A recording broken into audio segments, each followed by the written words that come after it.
Kötüğün hürmeti başlarımız aydın bir nesi acayip aydınlarınız için. Türkmen iyiliği, nazar salın diyarı, yağların malı, güylerin malı, tamam malı, Oğul Han'ın korkuda tam devamı, Türkmen iyiliği, sen aman malı, Doğan geller, doğan lidarını küyter, Türkmenin köyünü ocak hem ansat, Karagümü, köpek dağı kucaklap, sen devam malı, oğul ahir devam malı, Türkmen iyiliği, sen aman malı. Bütünlerinde ağız şeraflı bulgurları, ken arzu ettiler.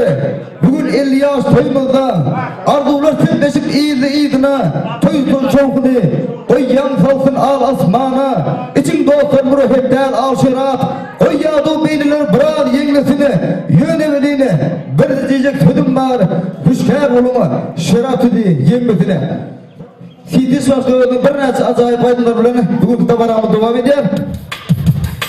Res.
Yaman eken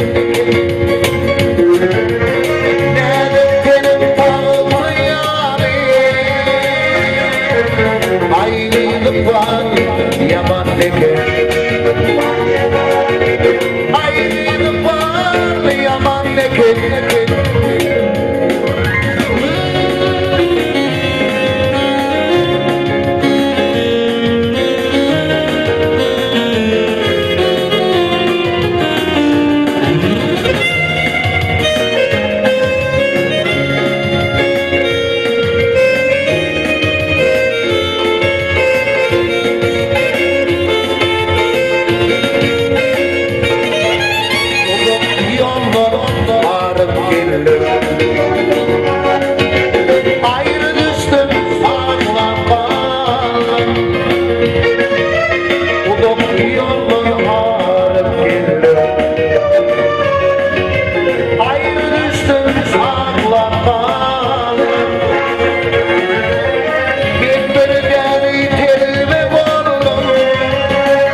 yaman eken